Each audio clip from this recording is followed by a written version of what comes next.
Ça, c'est bien. Alors, comme je l'ai promis, nous terminons ce séminaire spécial. Le thème, c'est une famille unie, un seul esprit, une croissance à tous égards. Amen. Vous êtes avec moi? Ok. Donc, j'aurais besoin de quelqu'un pour la lecture, qui va m'aider dans la lecture de plusieurs textes, parce qu'on va beaucoup lire ce matin.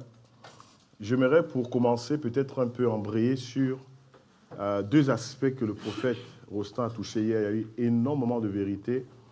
Et j'aimerais vraiment que vous puissiez prendre le temps de réécouter. J'apprécie beaucoup aussi le travail qui est fait au niveau de l'équipe média. Tout de suite, les ressources sont disponibles en ligne. Donc, vous pouvez réécouter les enseignements. Ils sont disponibles depuis déjà la semaine dernière avec tous ceux qui nous ont précédés et jusqu'à ce dimanche.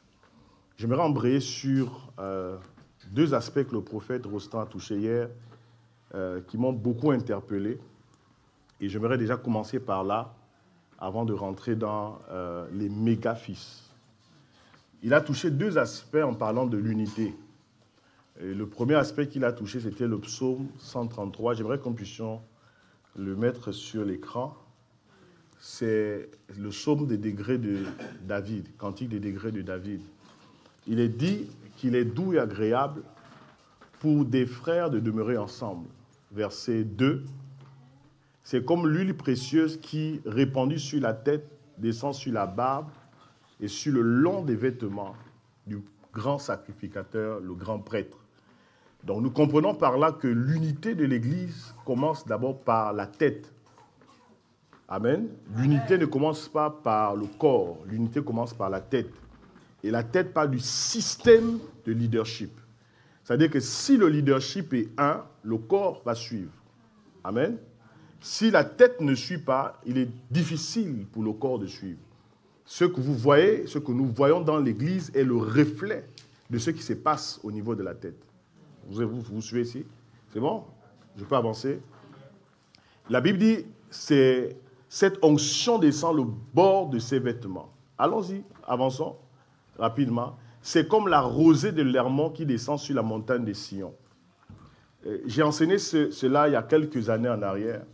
Vous savez, entre Hermon et Sion, il y avait une distance importante. En réalité, les deux montagnes n'étaient pas juxtaposées. Il y avait des kilomètres à parcourir entre la montagne de l'Hermon et la montagne de Sion. Donc, lorsque le peuple allait pour adorer Dieu dans le temple, il parcourait des kilomètres et des kilomètres pour gravir la montagne de Sion. Mais écoutez ce qu'il est dit ici. Il est dit que la rosée de l'Hermon descendait sur la montagne de Sion. C'est comme si on vous disait, nous sommes ici à Antony, et que ce qui est en train de se faire à Antony a un impact à Chenevière. Amen. Est-ce que tout le monde est en train de suivre ici? C'est ça la puissance de l'unité. La puissance de l'unité, c'est ce qui est en train de se faire ici a un impact significatif à des kilomètres. Est-ce que tout le monde me suit ici? Donc, en réalité, c'est quelque chose qui était spirituel. Ce n'est pas un phénomène naturel, c'était un phénomène spirituel qui ne se produisait que lorsque le peuple était un. En fait, la rosée de l'Hermon descendait sur Sion uniquement lorsque le peuple était un. Ça signifie que l'unité crée le miracle. Si nous voulons avoir un environnement de miracle, un environnement du surnaturel, devenons un. Dieu est en train de parler à son peuple ce matin. Si nous voulons provoquer le miracle, devenons un. J'ai l'habitude de dire à mes fils que le Saint-Esprit est descendu le jour de la Pentecôte parce que Dieu a trouvé un peuple uni. La Bible déclare que pendant 10 jours, 120 personnes étaient rassemblées dans la chambre haute. Dieu ne s'est pas manifesté aussi longtemps que le peuple n'était pas un. La puissance et l'effusion de l'Esprit se manifestent là où Dieu trouve un cœur. Dieu trouve une âme, Dieu trouve un corps, Dieu trouve une synergie d'un peuple. Et ce matin, je pense qu'il y aura une puissante manifestation de l'Esprit. Vous ne croyez pas ce que je suis en train de dire? Vous verrez ça. Amen. Donc Dieu devait d'abord résoudre tous les problèmes communautaires. Pendant 10 jours, Dieu a réglé les problèmes. Dieu a réglé les problèmes entre Pierre et Jean. Parce que Jean était frustré de ce que, au moment le plus crucial du ministère de Jésus, Pierre est régné Jésus. Il avait ça quelque part dans le cœur. Et Dieu dit, je ne peux pas envoyer mon esprit. Je sais ça. Certains posent la question, mais comment il sait ça? J'étais là ce jour. C'est bon pour tout le monde? J'étais là. Et donc Dieu dit, je ne peux pas envoyer mon esprit avec autant de conflits dans les cœurs. Pendant 10 jours, il fallait récalibrer la communauté, récalibrer les cœurs, que les gens se demandent pardon, que les gens confessent leurs péchés, que les gens s'alignent. Et lorsque l'alignement était parfait, l'esprit a été relâché. Dieu va relâcher son esprit ce matin, à ciel, parce que je suis en train de voir ce qui s'est passé le jour de la Pentecôte. Je suis en train de voir des femmes se dire, vraiment pardonne-moi. Je suis en train de voir des hommes commencer à unir leur cœur. Amen, amen. Est-ce que Dieu est capable de faire ça ce matin? Amen. Vous savez, je disais, il y a des choses qu'on a... Je vais dire ça comme ça, un peu différemment. Il y a des choses qu'on apprivoise. Vous comprenez ici? Il y a des choses qui ne sont pas destinées pour toi. Mais il faut capturer ces choses-là. Amen. Amen. Je disais chez le pasteur, je pense, je ne sais pas si c'est ici ou chez le pasteur, c'est sur le prophète Rostand, je disais sur le prophète Rostand, je disais, parfois ce n'est pas ta saison. Peut-être ce dimanche, Dieu n'a pas prévu de faire quelque chose avec toi. Mais tu peux être sur la trajectoire prophétique d'un autre frère. Peut-être que Dieu, je suis en train de parler ici, peut-être que Dieu a décidé de bénir ce frère. Si j'ai l'information que Dieu est en train de bénir ce frère, il me suffit d'être sur la trajectoire où Dieu est en train de passer. Rappelez-vous de la femme à la perte de sang. Dans le calendrier divin, Dieu n'avait pas prévu de guérir une femme qui souffrait pendant 12 ans. Mais la grâce de cette femme, c'était qu'elle était sur la trajectoire de Jésus lorsqu'il allait pour ressusciter la fille de Jairus. Amen. Soit dans la trajectoire, soit sur la trajectoire d'un frère. Amen. J'ai souvent l'habitude de dire, parfois la clé de ta bénédiction se trouve dans la vie d'un frère, d'une sœur. Le fait que tu sois en conflit avec un frère, avec une sœur, bloque en réalité ta bénédiction. Nous détenons chacun pour sa part les clés de quelqu'un. Amen. En réalité, parfois, lui, il peut détenir la clé de ce frère. Ce frère peut détenir la clé du frère qui est derrière. Amen. Pose la question à ton voisin, qui détient ta clé?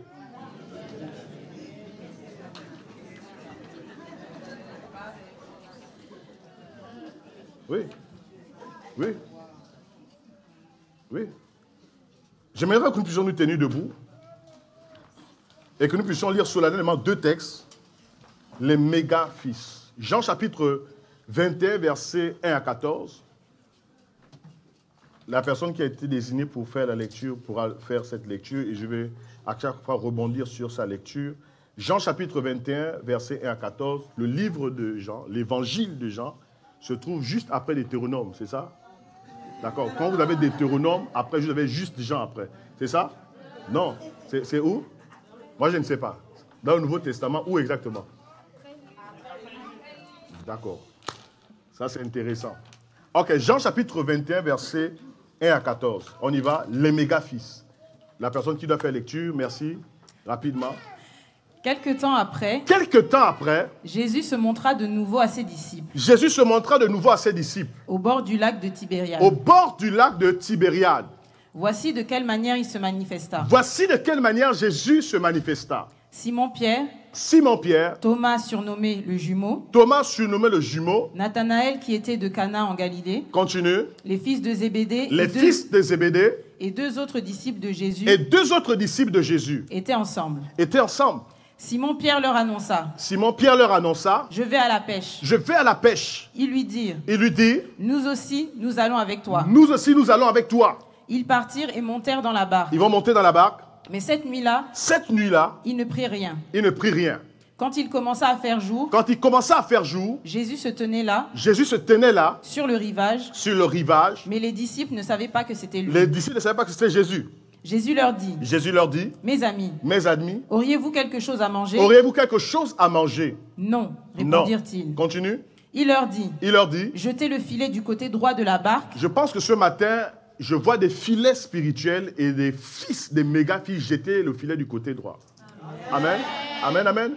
Il dit jeter le filet de quel côté? côté droit. Vas-y, continue. Et vous en trouverez. Et vous en trouverez. Ils jetèrent le filet. Ils jetèrent le filet. Et ils n'arrivaient plus à le retirer de l'eau. Ils n'arrivaient plus à le retirer de l'eau. Tellement il était plein de poissons. Tellement il était plein de poissons. À ce moment, le disciple que Jésus aimait dit à Pierre. Vas-y. C'est le Seigneur. C'est le Seigneur. Quand Simon-Pierre entendit ces mots, c'est le Seigneur, il remit son vêtement de dessus, car il n'avait rien sur lui, et il se jeta à l'eau. Continue. Les autres disciples revinrent en barque, en tirant le filet plein de poissons. En tirant le filet plein de poissons. Continue. Ils n'étaient pas très loin du bord. Ils n'étaient pas très loin du bord. À 100 mètres environ. 100 mètres environ. Lorsqu'ils furent descendus à terre, ils virent là un feu de braise avec du poisson posé dessus. Continue. Et du pain. Vas-y. Jésus leur dit. Apportez quelques-uns des poissons que vous venez de prendre. Apportez quelques-uns des poissons que vous venez de prendre. Simon-Pierre monta dans la barque. Et tira jusqu'à terre le filet plein de gros poissons. 153 en tout. Écoutez très bien. Chaque fois que la Bible donne souvent une précision sur le nombre, vous devez vous arrêter sur cela. Parce que moi, je suis un peu dérangé de ce que Pierre ait passé du temps à compter le nombre de poissons. Et il compte jusqu'à 153 grands poissons. Dis avec moi, 153. 153. Dis ça plus fort. 153. Continue la lecture. Et malgré ce nombre, le filet ne se déchira pas. Malgré ce nombre, si la Bible précise cela, c'est qu'en réalité, naturellement, un filet doit se déchirer avec 153 grands poissons. Mais le filet ne s'est pas déchiré. Je suis en train de dire que ce ministère sera capable de tirer. Votre filet ne se déchirera plus. Vous serez capable de tirer des poissons, tirer des ressources. Amen. Continue pour terminer. On va prendre le deuxième texte. Vas-y. Jésus leur dit, venez manger. Venez manger. Aucun des disciples n'osait lui demander, qui es-tu? Vas-y. Car il savait que c'était le Seigneur. Tu peux t'arrêter là. Nous allons lire un deuxième texte très rapidement et nous allons nous asseoir, supporter un moment. Si ta bénédiction dépend d'être debout, assieds-toi. Si Dieu doit te bénir pour être debout, assieds-toi. Alors, Genèse chapitre 14, versets 1er à 16. Vous comprenez ce que je suis en train de dire? Ça signifie que si vous voulez être béni, restez debout. Genèse chapitre 14, verset 1er au verset 16. On va rapidement, premier livre de la Bible, chapitre 14, premier verset jusqu'au verset. On ne va pas lire tout, on va lire juste quelques versets et on va s'asseoir. Vas-y. À cette époque, les rois d'Amraphel de Mésopotamie, Arioc d'Elassa, Kédor Laomer d'Élam et Tidal de Goïm firent la guerre au roi Béra de Sodome, Birsha de Gomorre, Shinab d'Amda, Sheméber de Séboïm et au roi de Béla, c'est-à-dire de Soar. Continue. Ces derniers se rassemblèrent dans la vallée de Sidim, recouverte aujourd'hui par la mer morte. Très bien. Pendant 12 ans, ils avaient été soumis à Kédor Laomer, mais la 13e année, ils s'étaient révoltés. La 14e année, Kédor Laomer sortit pour le combat avec les rois ses alliés. Ils battirent les Rephaïtes à Hachétaroth Karnaïm, les Oussistes à Ham, les Émites dans la plaine de Kiriataïm. Continue. Quant aux Horites, ils les battirent chez eux, dans leurs montagnes, au pays de Séhir, les poursuivant jusqu'à El Paran, qui est près du désert. Continue. Puis ils revinrent vers En-Mishépat, c'est-à-dire Kadesh. Ok, maintenant, j'aimerais que tu commences au verset 12 directement. On va terminer rapidement. Verset 12, du même chapitre. Lot, le neveu d'Abraham, habitait Sodome. Ils l'emmenèrent aussi avec tous ses biens. Donc, on a pris Lot, c'est-à-dire que parfois, vous savez, vous vous retrouvez parfois dans les malédictions parce que vous êtes né quelque part. Vous n'avez pas demandé à être sous une malédiction. Parfois, vous vous retrouvez dans des problèmes parce que vous vous retrouvez au milieu d'un conflit dans lequel vous n'avez pas demandé à être. Vous comprenez ici? C'est pourquoi il faut des Lot. Il faut des Lot et il faut des Abraham. Amen. Il faut des Lot, dis avec moi, il faut des Lot. Il faut aussi des Abraham. Lis, vas-y, ma soeur, termine. Vous allez comprendre, vas-y. Un fuyard vint annoncer cette nouvelle à Abraham, l'Hébreu. Quelqu'un est venu annoncer à Abraham, l'Hébreu. Qu'est-ce qu'il est venu annoncer? Vas-y, ma soeur. Qui s'était installé aux chênes de l'Amorite Mamré. Vas-y. Mamré était frère d'Échécol et d'Aner. Tous trois étaient les alliés d'Abraham. Vas-y. Quand Abraham apprit que son neveu avait été fait prisonnier... Lorsqu'Abraham a appris que Lot était fait prisonnier, il a dit c'est très bien. C'est ça. Il mobilisa des gens entraînés. Qu'est-ce qu'il a fait? Il a mobilisé des gens entraînés. Vous savez que dans l'église, il y a des gens qui se réjouissent du malheur des autres. Oui. Oui. Il y a des gens dans l'église qui se réjouissent, en fait, ils comparent leur spiritualité à celle des autres. Ouais, mais Abraham n'a jamais fait ça. Lorsqu'il a appris que Lot a été fait prisonnier, il a mobilisé. Et maintenant, continuons pour terminer, juste 2 versets, nous allons terminer, on va nous asseoir, vas-y. 318 hommes de son clan. Combien de personnes a-t-il mobilisé? 318. J'aimerais que vous reteniez 153 et 318. Ça, c'est très important. Ouais, parce qu'après, on ne va pas avoir le temps de faire plusieurs lectures. Il va mobiliser combien de 318. Vas-y. Et se lança à la poursuite de l'ennemi jusqu'à Dan. Il va se lancer à la poursuite de l'ennemi jusqu'à Dan. Vas-y. Abraham répartit ses serviteurs en plusieurs groupes. Il va répartir ses serviteurs en plusieurs groupes. Et attaqua de nuit. Il va attaquer de nuit. Il battit les rois et les poursuivit jusqu'à Oba, au nord de Damas. Voici un vieillard qui a bâti 4 rois, d'accord, de nuit, avec 318 de ses serviteurs. Ensuite, qu'est-ce qu'il va faire? On va terminer verset 16. Il récupéra tous leurs biens, oui, ainsi que Lot son neveu avec ses biens, oui, les femmes et les autres prisonniers. Vous pouvez vous asseoir. Que Dieu bénisse sa parole. C'était un peu long, mais c'est toujours important. Le prophète le disait hier, que l'Église doit avoir cette capacité de lire et méditer la parole de Dieu. Ça, c'est très, très important.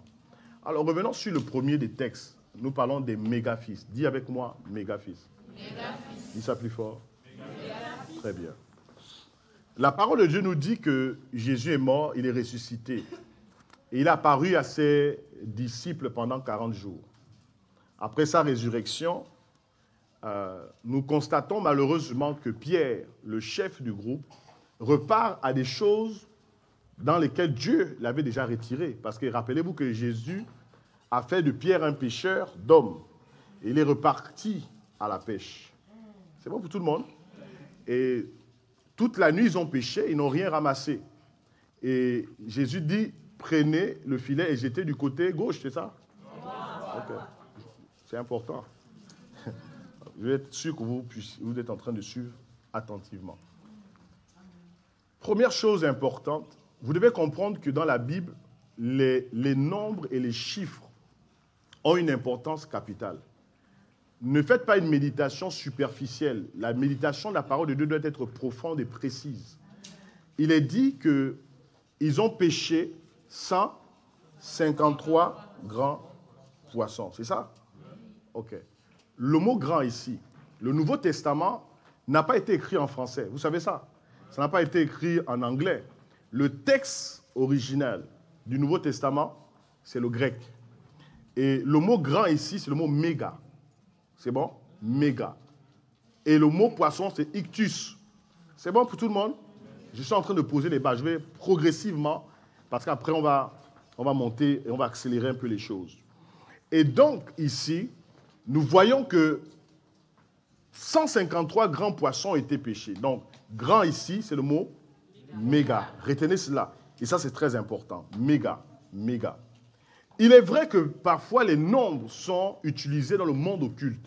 Il faut faire très attention parce qu'il y a un domaine en théologie qu'on appelle la gématrie. C'est-à-dire que la gématrie, d'autres appellent ça la gématria. C'est-à-dire, c'est la discipline en théologie qui nous permet de pouvoir connecter des nombres ou des chiffres à des réalités spirituelles. Dans le monde, même occultisme, les gens le font. Même aujourd'hui, il y a un courant juif qu'on appelle la Kabbale. Il faut faire très attention à ça. Des kabbalistes aujourd'hui utilisent tout ce qui est dimension de numérologie et autres pour dévier le peuple. Mais Dieu est un Dieu des nombres et Dieu est un Dieu des chiffres. C'est bon? C'est comme ça, par exemple, que le chiffre 1, c'est le chiffre de l'unité. Amen. Le chiffre 2, c'est le chiffre du témoignage. Le chiffre 3, c'est le chiffre de la Trinité. Le chiffre 4, c'est le chiffre de l'équilibre. Le chiffre 5, c'est le chiffre de la grâce. Le chiffre 6, c'est le chiffre de l'homme. Le chiffre 7, c'est le chiffre de la perfection. Le chiffre 8, c'est le chiffre d'un nouveau commencement. Le chiffre 9, c'est le chiffre de l'esprit. Le chiffre ou le nombre 10, c'est le nombre de la loi. Le nombre 11, c'est le nombre de la confusion. Le nombre 12, c'est le nombre du gouvernement divin. Amen. Est-ce que tout le monde est avec moi? Donc, c'est important de comprendre ces choses. Donc, chaque fois qu'il y a des mentions de nombres et des chiffres, nous devons faire très attention parce que Dieu est en train d'envoyer un message à l'Église. Dieu est en train d'envoyer un message à chacun d'entre nous. C'est bon? Donc, dis à ton voisin, le nombre et les chiffres ne sont pas toujours une mauvaise chose. Dis ça à ton voisin. C'est bon? C'est pourquoi quand on parle par exemple de 666, nous parlons des méga-fils. Quand on parle de 666, c'est 6, 6, 6, 6. Et je disais que le chiffre 6, c'est le chiffre de l'homme. Donc, ça signifie la trinité satanique. De la même manière, Dieu est un Dieu en 3 personnes. De la même manière, le système satanique opère aussi avec un système de trinité satanique. Amen? C'est bon pour tout le monde? Est-ce que je suis en train de parler à ciel? Ok. Ça, c'est très important. Je peux avancer? Ok. Suivez attentivement. Suivez attentivement. Ça, c'est important. 153 grands poissons.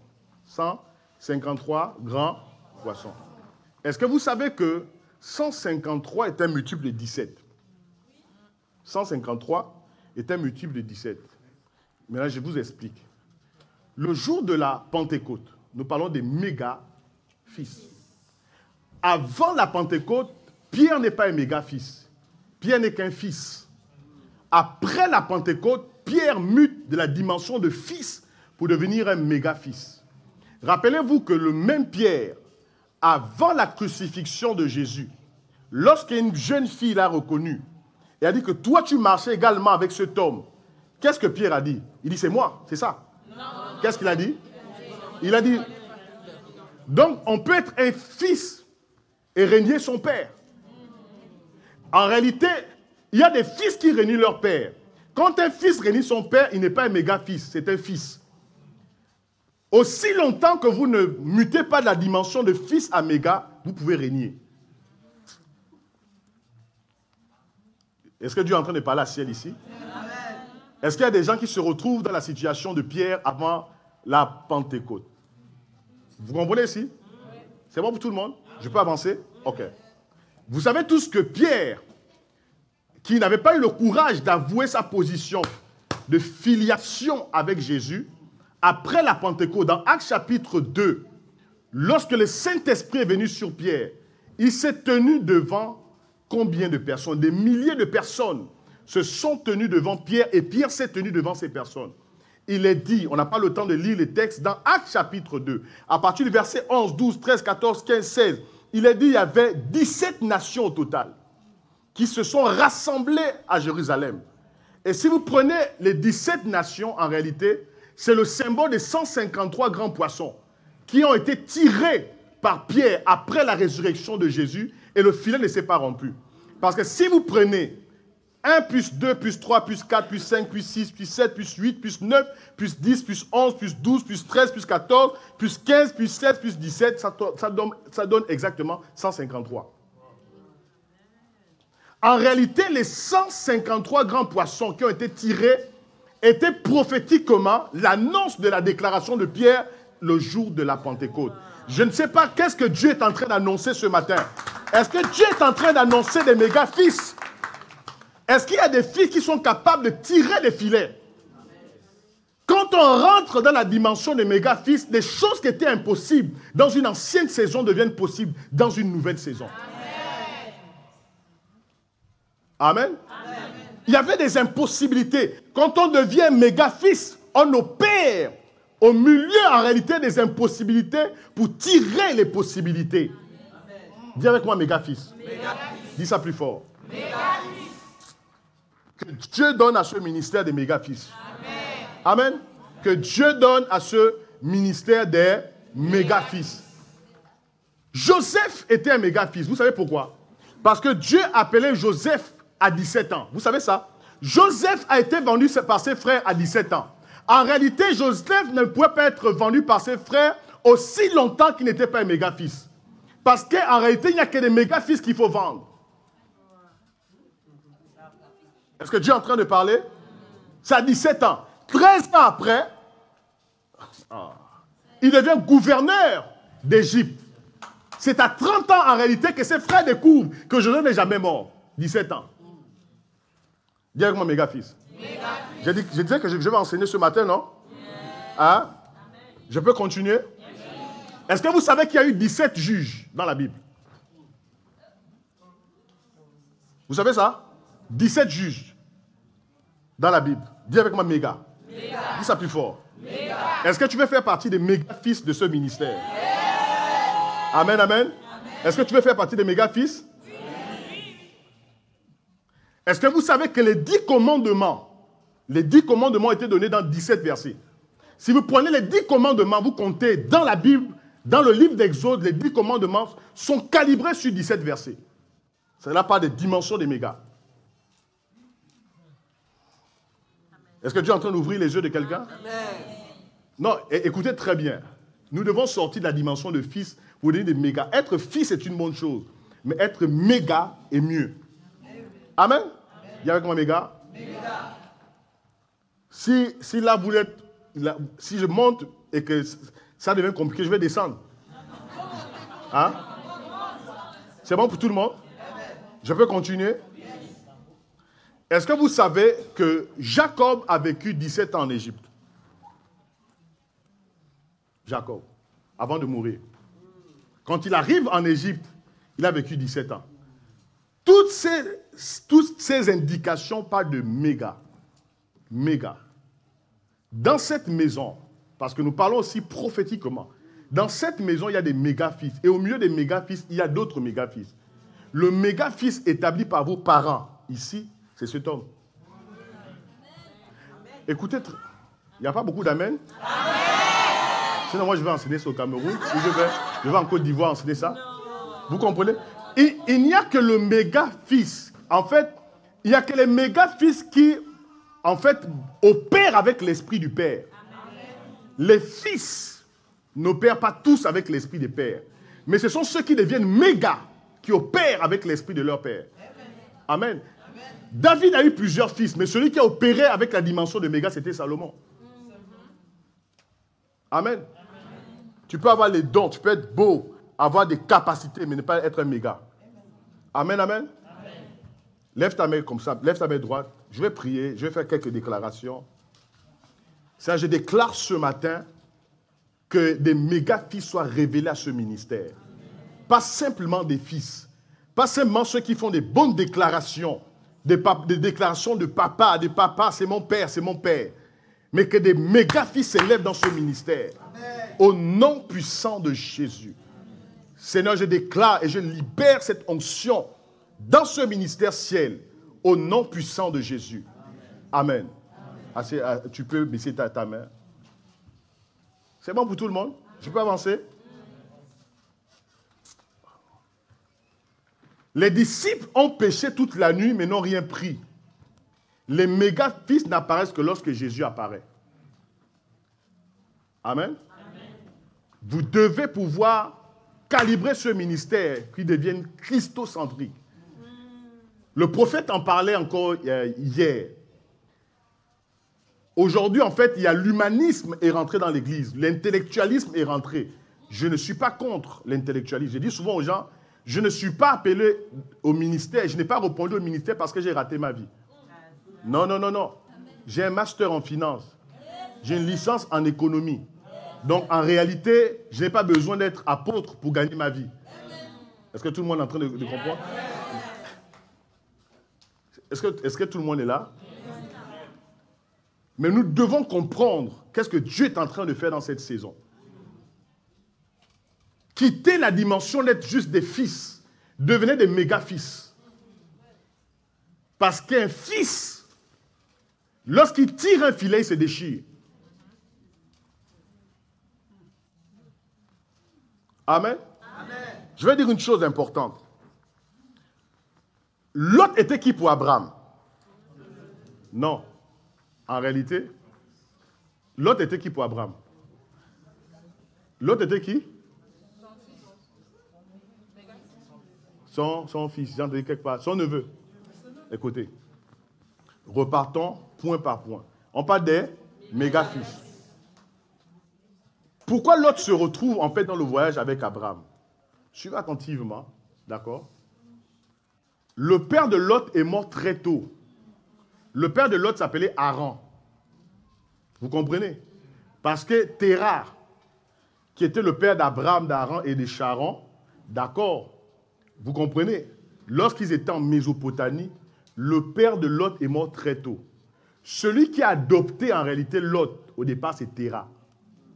Alors, si Terah adopte Lot, Lot est qui pour Abraham? Son frère. Son frère.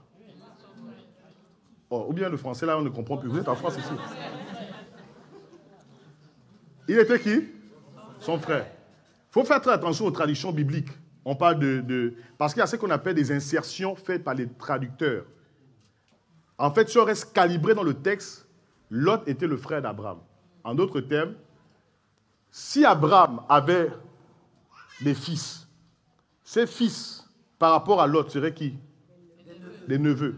D'accord? Est-ce que vous êtes avec moi? Je vous amène quelque part. Dis avec moi, je vous amène quelque part. Ok. Abraham a eu combien de fils? Unique. Un seul. Parce que Ismaël n'est pas le fils d'Abraham. Ismaël est le fils d'Abraham. C'est ça qu'il faut dire aux musulmans.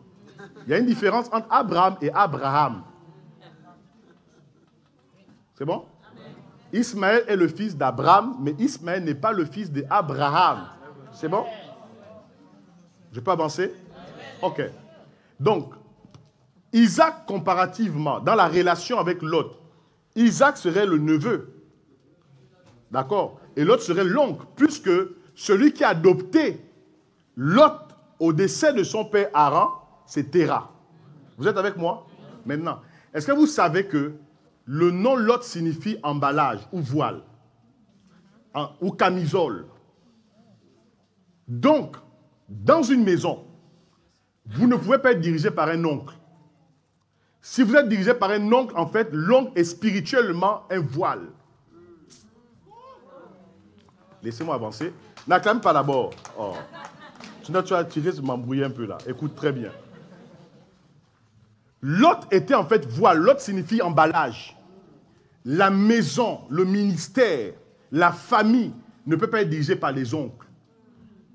La famille est dirigée par un père. Lot étant l'oncle d'Isaac.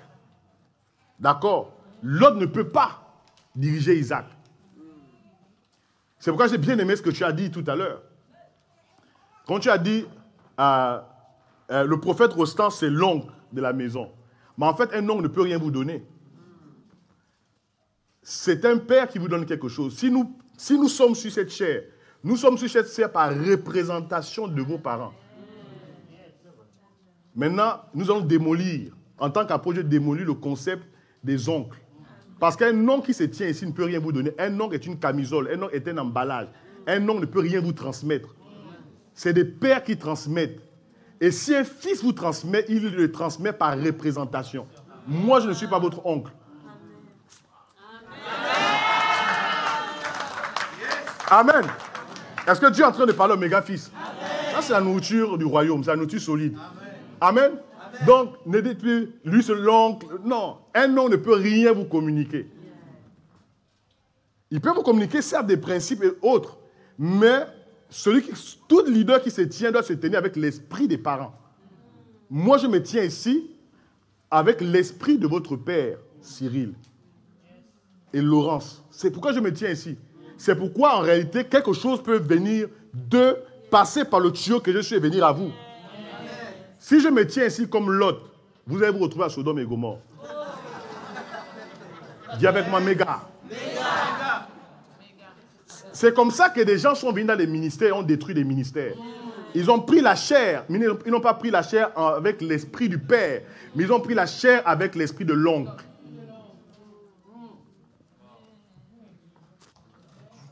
Je vois des méga fils. Dieu est en train de faire quelque chose ce matin.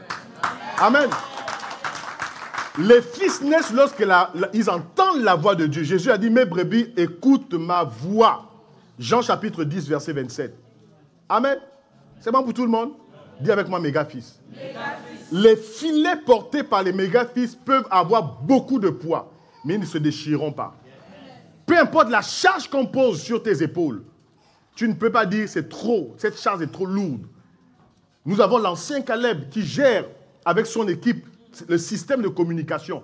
Ce ne sera pas trop lourd pour lui, parce que c'est un méga-fils. Placer un fils là, il va se fatiguer.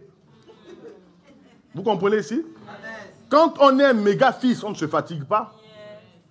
On porte la charge. Parce que rappelez-vous de ce que Jésus a dit. Il dit le fardeau, quoi? Le fardeau est lourd, c'est ça?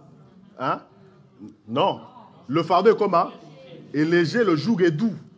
Dans le monde spirituel, les méga-fils, le fardeau devient doux pour un méga-fils. Le fardeau est lourd pour un fils. Amen? Amen. Est-ce que Dieu est en train de parler à quelqu'un? Écoutez, je vais aller plus loin. Nous parlons des méga-fils. Vous savez que Dieu ne peut faire une chose qu'il n'a pas vu un homme faire sur la terre?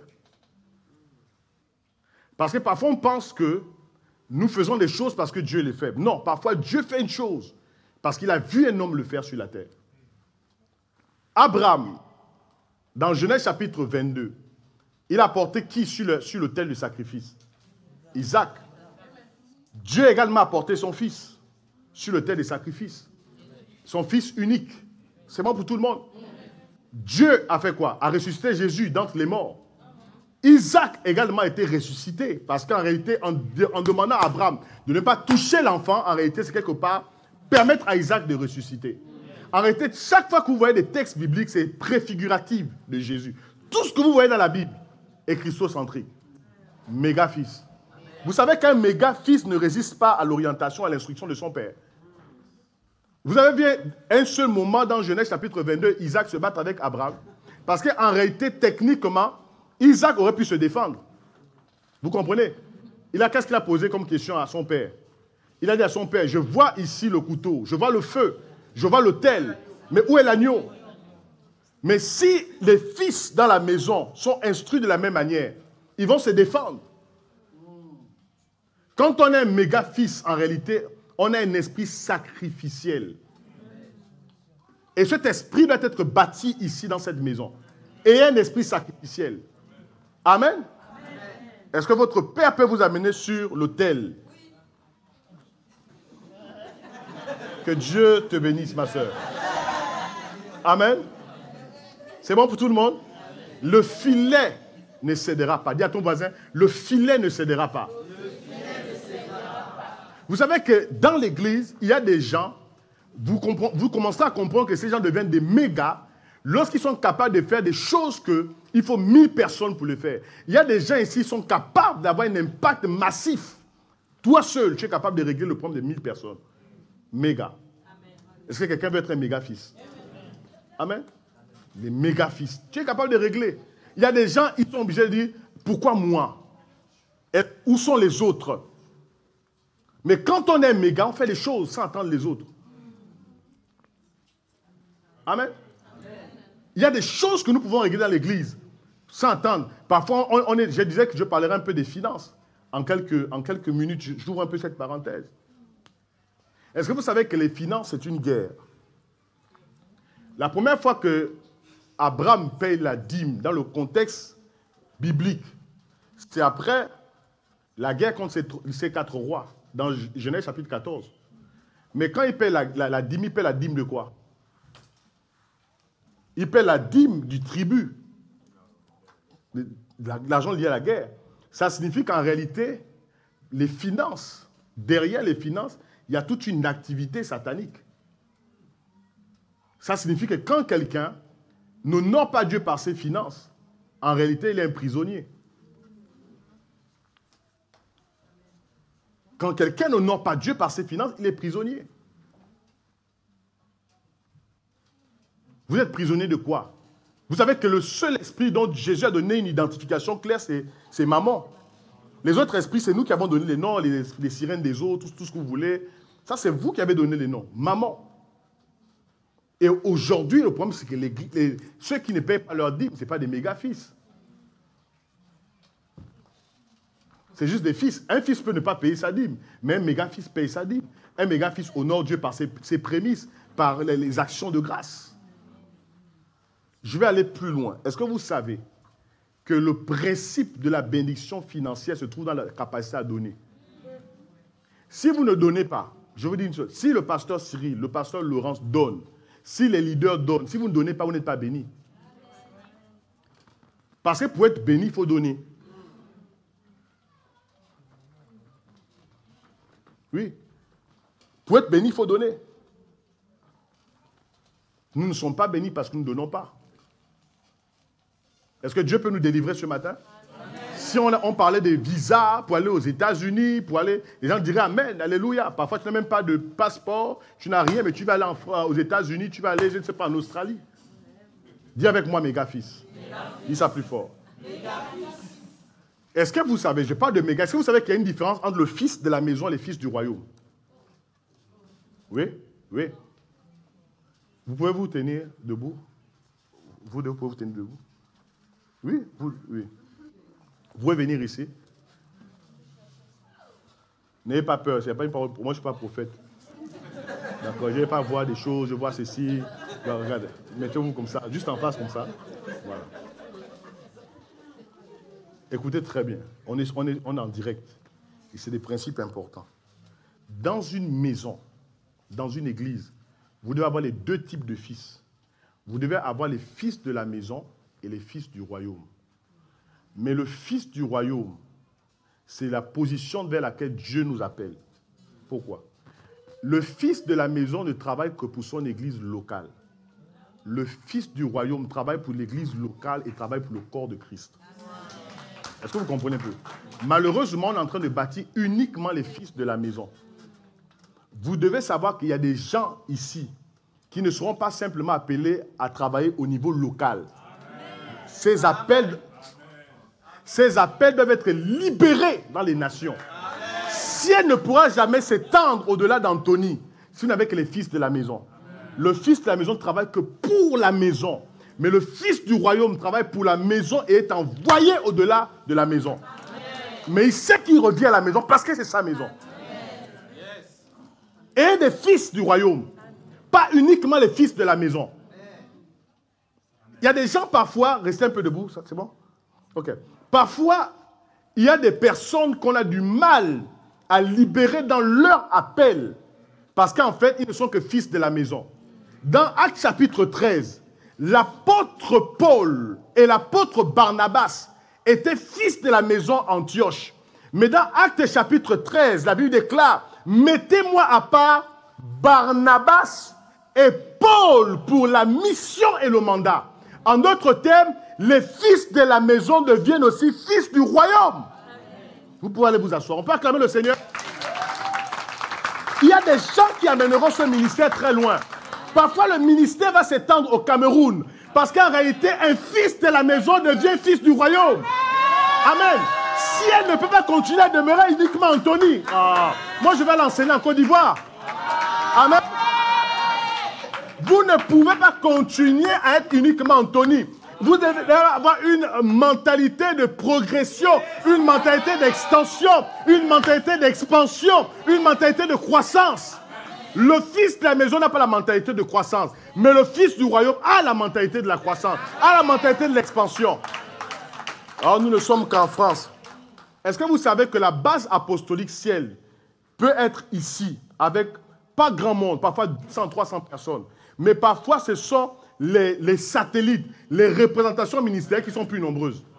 Qui vous a dit que parce que c'est ici, c'est la base, parce que tout est né ici, qui sera plus grand. Parfois, la grande expansion du ciel se trouve peut-être en Côte d'Ivoire. Est-ce que je suis en train de parler à un Ivoirien ce matin? Mais écoute très bien. Il n'y a que celui qui comprend qu'il est un méga fils qui peut avoir cette mentalité-là. Je peux parler, je peux continuer? On a trop élevé les fils de la maison. Oui, les fils de la maison ont une mentalité locale. Je viens, je fais l'accueil. Je viens, je joue au piano. Mais je viens, je fais, je ne sais pas, la sécurité. Je viens, je fais telle ou telle chose. Mais le royaume va au-delà de l'église locale. Le royaume, ce n'est pas l'église locale. Nous en parlions hier avec les leaders, avec les pasteurs. Parfois, quand on a la mentalité du royaume, on peut être pasteur dans le contexte de la politique. On peut être pasteur dans le contexte de l'économie. On peut être pasteur dans le contexte de la culture. On peut être pasteur dans le contexte des médias. Où sont les pasteurs des médias? Où sont les pasteurs de la culture? Où sont les pasteurs de l'art? De l'économie? Si on maintient les gens uniquement, écoutez, si Paul avait été maintenu à Antioche, nous n'aurons pas 3 quarts du Nouveau Testament. Il fallait libérer Paul pour que l'onction prophétique et l'onction apostolique se libèrent. Amen. Dis avec moi, méga. Dis ça plus fort. Non, ton méga là, dis ça plus fort. Acclame pour toi-même. Acclame pour toi-même. Je peux continuer? Les filets des temps de la fin est si puissant qu'il n'y aura pas la séparation. Écoutez très bien. Vous allez lire l'histoire de la pêche miraculeuse. Ce n'est pas uniquement dans l'évangile de Jean qu'on en parle. Dans l'évangile de Luc, on parle également d'une pêche, mais qui s'est très mal passée. Au début du ministère de Jésus, quand les disciples ont pêché au début du ministère, le filet s'est déchiré. D'accord? Mais à la fin, le filet ne s'est pas déchiré. Ça parle de deux saisons ici. La saison où les fils tirent et la saison où les méga fils tirent. La saison où les fils tirent, tout se déchire. La saison où les méga fils tirent, rien ne se déchire. La saison des méga fils, Dieu fait le tri dans la mer. Écoutez très bien. Lorsqu'ils ont pêché les 153 grands poissons, on vous a dit quelque part que Pierre a fait un tri. Parce que généralement, quand on pêche au filet, on trie. Parce que le filet a tendance à ramasser n'importe quoi. Quand l'église rentre dans la dimension de méga-fils, en réalité, le tri se fait à l'extérieur. Quand une église n'a que des fils, le tri se fait dedans. Vous savez ce que j'entends par le tri? Ça signifie que les cailloux entrent dans l'église. Les boîtes de conserve entrent. Je peux parler de ça. Et en fait, il y a trop de bruit dans l'église. Il faut jeter ça. Mais quand on est méga, en réalité, le tri se fait à l'extérieur.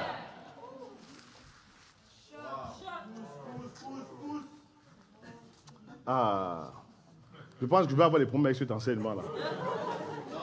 Amen. Vous comprenez ce que je suis en train de dire? Quand une église arrive à méga, c'est-à-dire que les gens qui viennent dans le ministère, Dieu les sélectionne déjà dans les structures de la nation. Quand ils viennent ici, ils sont déjà méga. Il n'y a plus de conflit avec eux, ils comprennent des gens. Il y a des gens, ils viendront dans ce ministère ciel. Et quand ils viendront ici, ils diront, mais Dieu m'a montré ce ministère. Dieu m'a montré la vision de ce ministère. C'est exactement ce que Dieu m'a montré. Là, vous comprenez en réalité que le tri a été fait à l'extérieur. Mais quand le tri se fait à l'intérieur, tu combats la vision. C'est toi à qui Dieu parle. Je dis que Dieu parle qu'à l'angelos de la maison. En réalité, quand Dieu parle à ce ministère, Dieu parle au pasteur Cyril. Et le pasteur Cyril rassemble les méga-fils. Et les méga-fils représentent son esprit. Et eux, ils le communiquent à l'ensemble des fils. Amen. Maintenant, nous devons savoir à quel moment le tri se fait. Ouais. Quand le tri se fait à l'intérieur, nous devons savoir que nous sommes encore des fils. Mais nous ne sommes pas encore des mégas. Je peux avancer? Cette saison, l'ennemi ne grondera plus dans nos communautés. Amen. L'ennemi fera le désordre dehors. Dis avec, lève-toi et dis, l'ennemi fera le désordre dehors. Dis ça plus fort. L'ennemi fera le désordre dehors. Dis avec moi que le tri se fera à l'extérieur. Le tri se fera à l'extérieur. Écoute très bien ce que je suis en train de dire. Pourquoi est-ce que reste debout? Pourquoi est-ce que Dieu a dit à Salomon que lorsque le temple sera construit, le bruit de marteau ne doit pas être entendu au lieu où le temple doit être bâti? Parce qu'en fait, les choses saintes ne font pas du bruit. Quand il y a trop de bruit, c'est qu'en réalité, vous êtes dans la carrière. C'est dans la carrière qu'il y a des marteaux, il y a des pioches, il y a tout. Mais dans les choses sacrées, il y a le silence. Amen. Vous devez travailler pour une église silencieuse.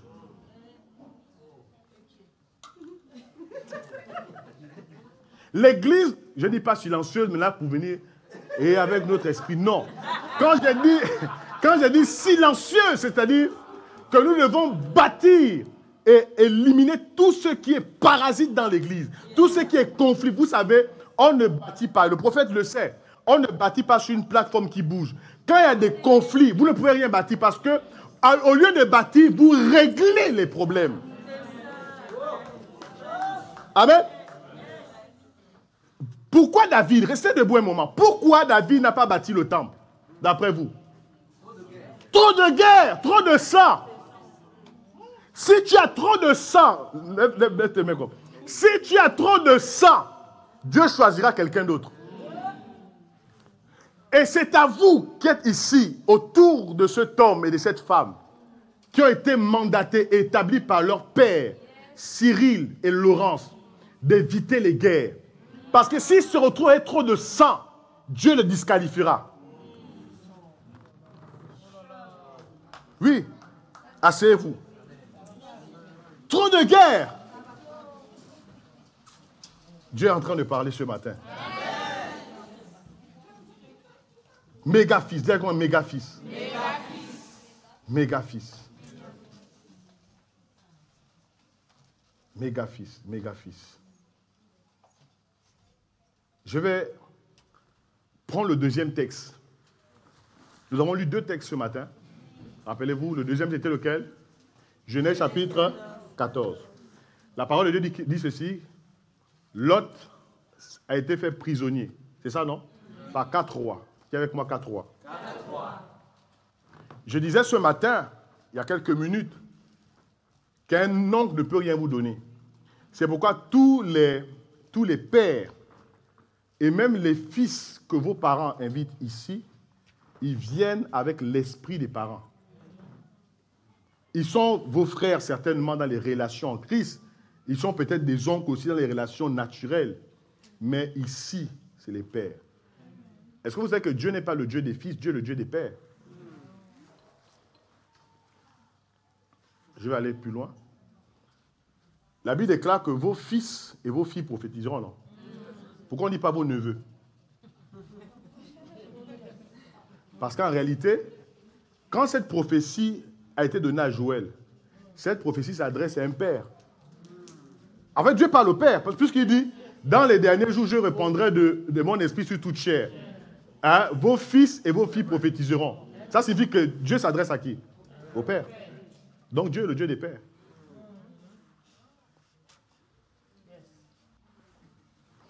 Donc, celui qui n'a pas un père est malheureux. Il y a trop d'orphelins spirituels. Vous savez, une personne orpheline ne peut produire que des orphelins.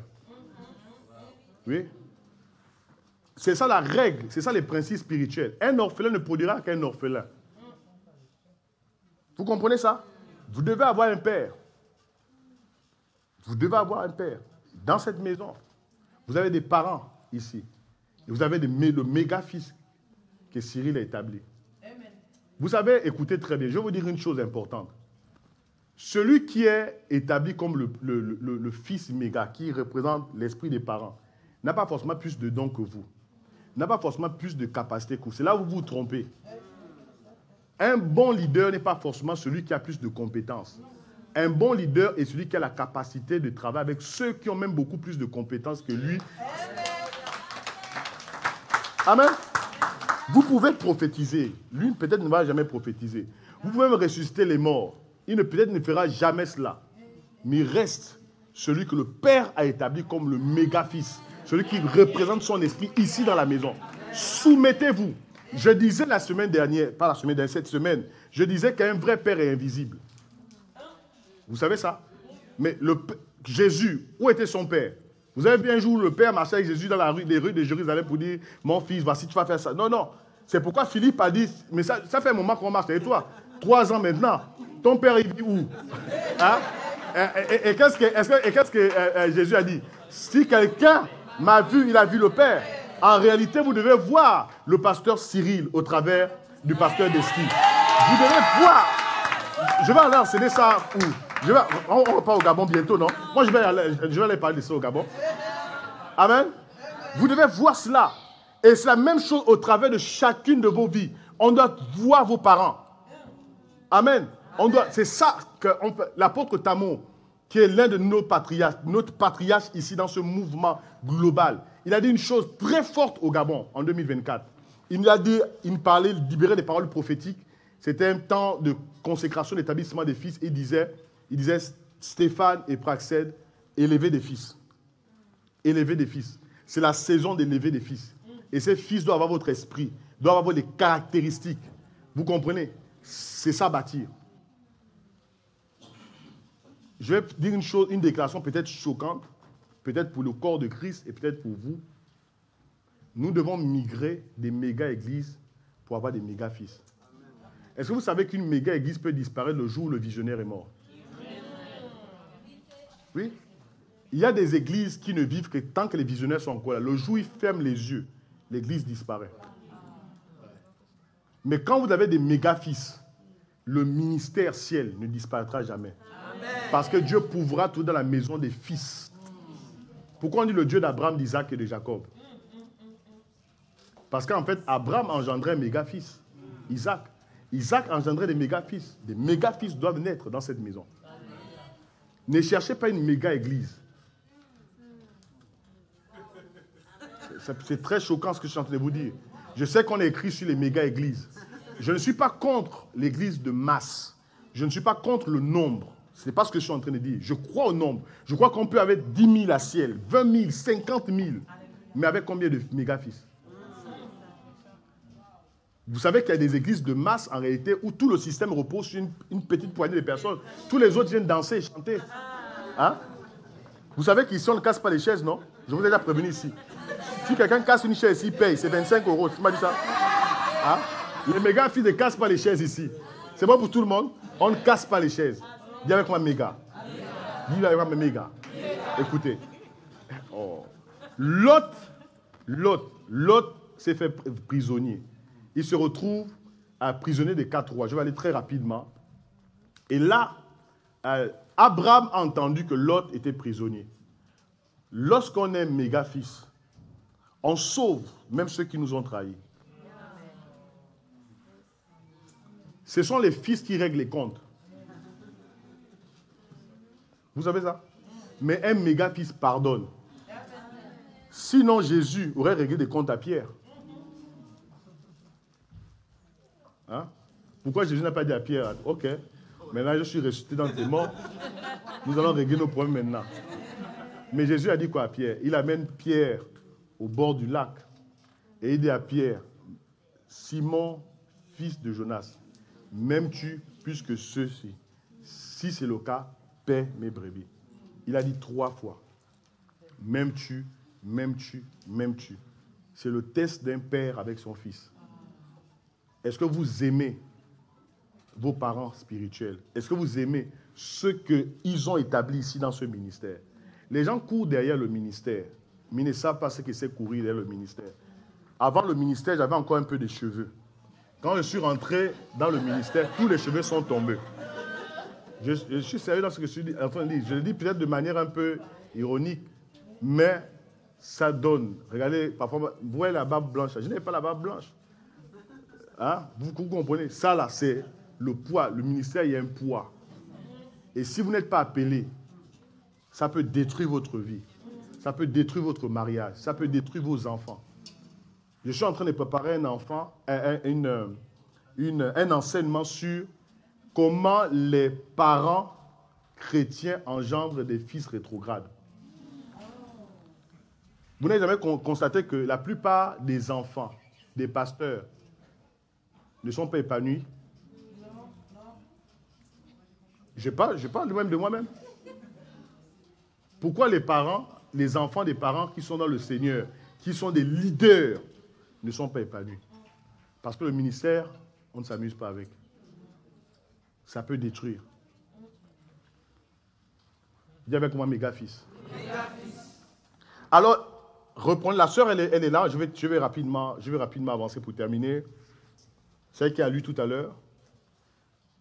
Genèse chapitre 14, elle est là, c'est elle. Vas-y, lis à partir du verset 10, très rapidement. Est-ce que tout le monde est là? Tout le monde est là? Ok, d'accord. Ok. Vas-y, rapidement. À partir du verset 10, Genèse chapitre 14. Il y avait de nombreux puits de goudron dans la vallée de Sidim. Vas-y. Les rois de Sodome et Gomorrhe s'enfuirent et ils y tombèrent. Vas-y. Le reste des survivants se réfugia dans la montagne. Continue. Les vainqueurs s'emparèrent de tous les biens de Sodome et Gomorrhe. Vas-y. Et de toutes les réserves de nourriture. Oui. Puis ils s'en allèrent. Vas-y. Lot, le neveu d'Abraham, oui, habiter Sodome. Ils l'emmenèrent aussi avec tous ses biens. Oui. Un fuyard vint annoncer cette nouvelle à Abram l'Hébreu, qui s'était installé aux chaînes de l'Amorite Mamré. Continue. Mamré était frère d'Échecol et d'Aner. Tous trois étaient les alliés d'Abram. Vas-y. Quand Abram apprit que son neveu avait été fait prisonnier... Quand Abram a appris que son neveu était fait prisonnier, il a fait une fête, c'est ça, non? Il s'est réjoui, c'est ça? Qu'est-ce qu'il a fait? Il mobilisa des gens entraînés. Ok. 318 hommes de son clan, et se lança à la poursuite de l'ennemi jusqu'à Dan. Bah, tu peux t'asseoir. Dis avec moi, Béga-fils. En fait, dans les textes originaux, dans les traductions bibliques, il y a eu beaucoup d'insertions. Ça signifie, pour faciliter le lecteur, on a fait des insertions. Mais il faut souvent aller dans le texte originel pour comprendre quelle était en substance ce que l'auteur a voulu dire. Parce que quand on fait une méditation biblique, on ne fait pas une interprétation en sortant de ce que l'auteur a voulu dire. Dans les textes originaux, dans ce texte-là d'Hébreux chapitre 14, les 318 ici, ce n'est pas en réalité un groupe de personnes. Les 318, c'est un homme. Et cet homme, c'est Eliezer. En fait, Eliezer, c'était le plus ancien des fils adoptifs d'Abraham. Dans vos traductions, dans celle que nous avons dit, le plus ancien des serviteurs. En fait, serviteur est une insertion. Dans le texte hébraïque, on parle du fils adoptif. Ça signifie qu'Eliezer est né dans la maison et Abraham l'a adopté parce qu'il n'avait pas d'enfant naturel. Tout le monde suit ici? Et je l'ai parlé au départ que dans la gématrie, qui est une discipline de théologie, on utilise beaucoup les nombres et les chiffres. Les 318 en gématrie, c'est le nom Eliezer. En fait, quand Abraham est allé en guerre, il n'est jamais allé avec 318 personnes, il est allé avec une seule personne, son fils. Quand un père va en guerre, il ne va pas avec les membres de l'église, il va avec ses fils, il va avec ses méga-fils. Le prophète l'a dit hier, que le monde spirituel est un monde de guerre. Pour que ce ministère aille loin, les pères doivent s'élever aux côtés des méga-fils. Parce qu'il y a des lots qui sont appelés à être ici. Amen. Mais on ne va pas récupérer Lot avec les membres de l'église. On va récupérer Lot avec les méga-fils. Voici un vieillard appelé Abraham qui va avec un seul homme et qui va renverser 4 rois. Est-ce que dans cette église, Desti peut compter sur tous les leaders qui sont autour, établis par son père, pour aller faire la guerre et remporter des victoires par rapport à ce ministère? Dis avec moi, méga-fils. Abraham a risqué sa vie pour Lot. Pour une personne qui avait créé des conflits même dans le ministère. Amen. J'ai souvent l'habitude de le dire chaque fois que j'enseigne sur la notion de la famille. Vous savez une chose, et je vais le dire comme ça.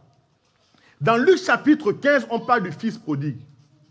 Le fils prodigue est allé vers son père. Il a demandé quoi? Donne-moi la part de mon héritage, ce qui m'est dû. Jusqu'à présent, il n'y a aucun problème. Parce qu'en réalité, vous pouvez même prendre votre héritage avant que votre père ne meure. Parce qu'en principe, dans la transmission de l'héritage, on transmet l'héritage pendant qu'on est vivant. Pour éviter les problèmes parfois de succession.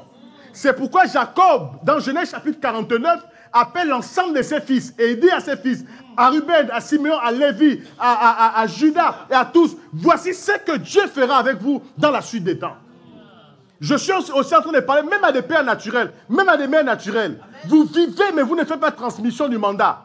Vous attendez de mourir pour qu'on commence à savoir qui le père a établi, qui le père a donné, qui la mère a donné. En réalité, le bâton se transmet quand on est vivant. Dis avec moi, méga-fils. Dieu est en train de parler. Et donc, il va en guerre avec son méga-fils, avec Eliezer. Il va avec le méga-fils, il remporte la guerre. Vous ne pouvez pas remporter la guerre avec des enfants. Vous ne pouvez pas remporter la guerre avec des fidèles. Il faut même arrêter avec les trucs là. Les fidèles sont arrivés. Parce que le fidèle, en réalité, c'est un infidèle. Oui, il est fidèle, mais dans son esprit, c'est un infidèle. Je disais que je vais enseigner ce matin, non? Moi, il donne le droit d'enseigner. Voilà. Dis avec moi, méga-fils. Eliezer. Est-ce que vous savez que pour trouver la femme d'Isaac, Abraham a envoyé son méga-fils? Vous cherchez les maris, vous cherchez les femmes dans l'église. Qui est Eliezer? Pose la question à ton frère, à ta soeur. Celle qui est mariée ne pose pas la question si elle est déjà mariée. D'accord? Qui est Eliezer? Vous dire qui est Eliezer? Parfois, j'ai dit aux sœurs de l'église, j'entends parfois des gens dire, je ne sais pas pourquoi je parle de mariage, peut-être que Dieu est en train de... Écoutez. Parfois, j'entends parfois les gens dire, oh non, je ne l'ai pas encore vu, il ressemble à quoi? Isaac a vu Rebecca avant? Il n'a jamais vu. Abraham a dit à Eliezer, tu vas dans la maison de Sarah.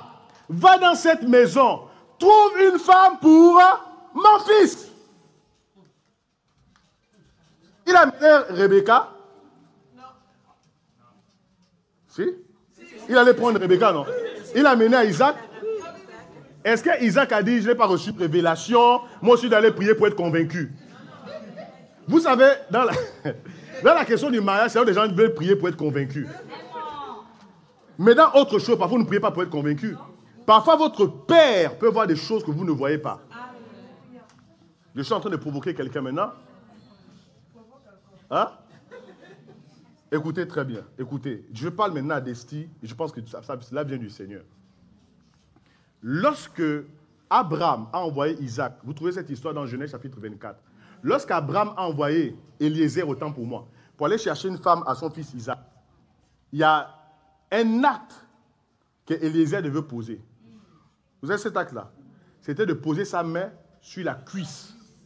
Vous savez ce que ça symbolise? En fait, la cuisse chez les Hébreux, c'est la partie où se trouve la semence. Oui.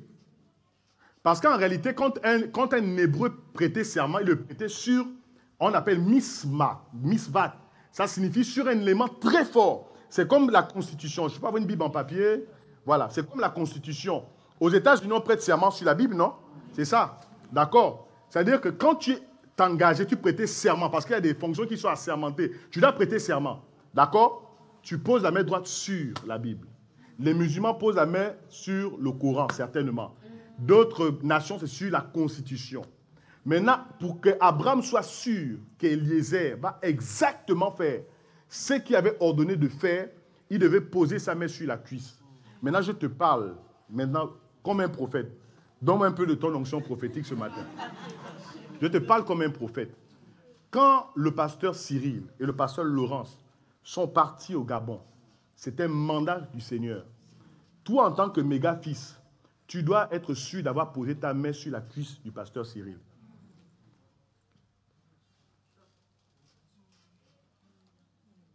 Parce que celui qui ne pose pas la main sur la cuisse de son père ira faire ce que lui pense faire. Tu ne fais pas ici ce que tu penses faire. Tu fais ici ce que ton père t'a mandaté de faire. Amen. Sinon, quand tu iras, tu ne ramèneras pas Rebecca ici. Est-ce que Dieu est en train de te parler? Médite Genèse chapitre 24. Tu verras ce qu'Eliezer a fait. Il a été exemplaire dans la maison. L'apôtre Soresh a dit une chose importante quand il enseignait. Il disait, quand un homme n'est pas fidèle dans la chose d'autrui, Dieu ne te donnera jamais ce qui est à toi. En réalité, ce que Dieu attend de vous, Desti, Kétia, les autres, tous les anciens, je ne vais pas citer pour éviter de frustrer quelqu'un ici, peu importe, diacre, tous les responsables, si vous ne gérez pas cette maison comme vos parents, Dieu ne vous donnera jamais ce qui est à vous. Amen. Le prophète Rostin est témoin. Nous avons fonctionné ensemble dans des environnements et nous avons tous fonctionné comme si c'était nous. Il y a des gens, ils sont dans l'église, eux, en fait, ce n'est pas leur problème. Ce n'est pas mon église. Si ça ferme, c'est leur problème. S'il n'y a pas de gens, c'est leur problème. Si ça grandit, c'est leur problème. Vous n'êtes pas des méga-fils. Est-ce que vous avez posé votre main sur la cuisse du pasteur Cyril? Sur la semence? Vous avez posé la main sur la semence? De telle sorte que quand vous allez prendre Rebecca et vous la menez à Isaac. Un père ne bénit pas si son cœur ne se réjouit pas. Vous savez ça? Le père bénit quand son cœur se réjouit. Tu n'as pas encore reçu pleinement la bénédiction de tes parents. Tu dois, en réalité, quand les parents, là, quand le jour où Dieu les appellera, tu dois être sûr d'avoir pris tout. Parce que quand Ésaü est venu réclamer à Isaac la bénédiction, qu'est-ce qu'Isaac a dit à Ésaü? Je n'ai plus rien. Je n'ai plus rien. J'ai tout donné à Jacob. Le méga-fils. Pendant que j'étais en train de préparer ça, Dieu m'a parlé de toi. Dieu m'a parlé de ton couple. Posez votre main sur la cuisse de votre père. Sur la cuisse de vos parents. C'est ce qui fera la force de ce ministère. Vous comprenez? C'est ce qui fera que tu porteras l'image de ton père. Le père, les fils sont appelés à faire plus que leurs parents. Même dans le naturel, non? Une maman m'a partagé un témoignage, une de nos sœurs et filles dans le ministère, a partagé un témoignage, et voici ce qu'elle disait. Elle disait qu'un jour, il y a une maman qui était secrétaire de direction, et sa fille cherchait le travail. La fille cherchait le travail pendant des années, et ensuite, il y avait un poste de dame de ménage. C'était une activité respectable, honorable. Vous comprenez ce que je suis en train de dire. Mais pour la mère, il était impossible d'être dans la même entreprise, être directrice, secrétaire de direction et la fille ménagère. Elle a dit non, tu ne peux pas. Quand elle a vu le CV et quand la fille vient aux entretiens pour être dame de ménage, elle dit non. Non pas parce que l'activité de dame de ménage est une mauvaise activité, mais si une dame ici est dame de ménage, votre fille doit faire plus que vous. Est-ce que Dieu est en train de parler à quelqu'un? Et je crois que c'est le désir du pasteur Cyril, du pasteur Laurent, que vous fassiez plus qu'eux. Mais posez, soyez sûr que votre main est posée sur leur cuisse. Dans cette église, je vais faire quelques déclarations maintenant que j'ai écrites hier soir. Dans cette église, vous avez des parents spirituels, le couple pastoral Cyril et Laurence. Et ils ont établi dans cette maison, ciel, des méga-fils. Et parmi les méga-fils, lui. Il y a des méga-fils qui représentent pleinement les parents. Et je crois que vous devez arriver à ce niveau de représenter pleinement les parents. Pleinement les parents. Représenter pleinement les parents. Pasteur Destier en tant que premier méga-fils de vos parents spirituels. Le premier méga-fils, ce n'est pas celui qui est là depuis que le ministère a commencé. Ce n'est pas ça. Le premier, c'est celui sur qui le Père a déversé pour dire, vous devez l'écouter. Pourquoi Jésus, quand il sort du Jourdain, la voix se fait entendre du ciel, la Bible dit, écoutez-le. Parce que les gens écoutaient d'autres personnes avant. Maintenant, on vous a demandé d'écouter cet homme. Amen. Écoutez cet homme. Écoutez. Il peut avoir des faiblesses, il peut avoir des limitations. Mais c'est celui que vos parents ont établi comme première autorité. Si vous ne comprenez pas ça, le ministère n'avancera pas. Amen. Amen. Amen. Le ministère n'avancera pas. La maison doit être bâtie sur ces principes. Je termine en disant ceci. Dans la dimension de méga-fils, il y a les types de fils qui sont comme des Méphibosheth. J'en parlais il y a peut-être 2 jours. Méphibosheth, dans 2 Samuel chapitre 9, est-ce qu'elle sait qui au piano peut venir? 2 Samuel chapitre 9, c'était un fils qui était perclus, paralysé, mais qui était assis. Quand David a dit, est-ce qu'il y a quelqu'un dans la maison de Saoul à qui je puisse faire du bien? Il a dit qu'il y avait un fils de Jonathan appelé Méphibosheth. 2 Samuel chapitre 9. Et il était à Lo-débar. Il y a des choses dans cette église. Parfois, vous voyez, je dis souvent aux personnes, Dieu est partout, mais Dieu ne bénit pas partout.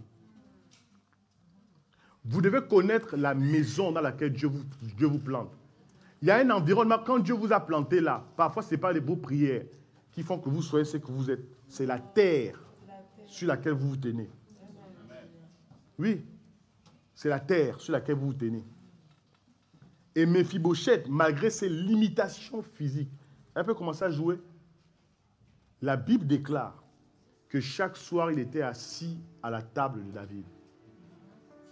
Est-ce qu'il était guéri de son infirmité? Non. Mais la table de son père couvrait ses fautes. En tant que première autorité établie localement par tes parents, tu dois couvrir les fautes des autres fils qui sont des leaders. Couvrir les fautes ne signifie pas tolérer les fautes, valider les fautes. Mais couvrir, c'est bâtir une table où peu importe que les gens aient des limitations, donner la possibilité aux Méphibosheth de venir manger. Donner à ceux parfois qui n'ont pas compris la vision au départ, de la comprendre. Donner la possibilité à ceux qui ont été un moment en haut, un moment en bas. Donner cette possibilité-là. Écoutez, le plus grand ennemi de David n'a jamais été les Philistins, n'a jamais été les Moabites, c'était Saoul. Mais regardez comment David a garanti une descendance, un héritage à celui qui l'a combattu. Saoul est resté sur le trône d'Israël pendant 40 ans. Mais David a fait du bien à sa descendance. Et c'est ce que Dieu attend de nous.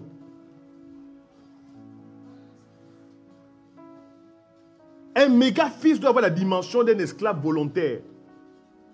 Les esclaves volontaires dans Exode chapitre 21, versets 5 à 6, ont percé volontairement l'oreille à un esclave. Ceux qui lisent la Bible ont percé volontairement. Et ils se soumettaient volontairement. Soyez des esclaves volontaires.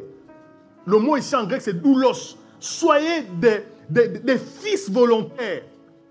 Parfois, faites dans l'église des choses qu'on ne vous a pas demandé de faire. Oh, mais pourquoi tu balayes?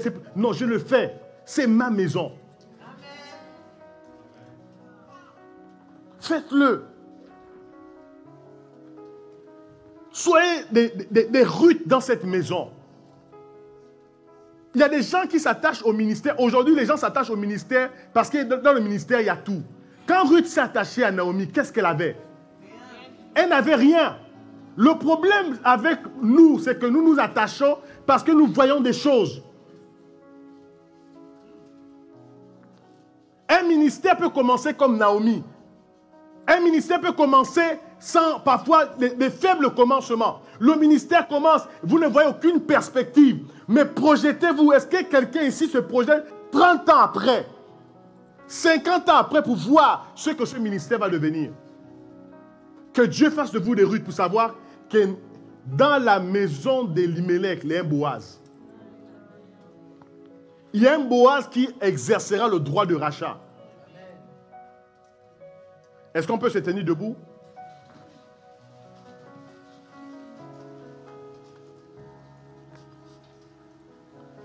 On peut augmenter le piano?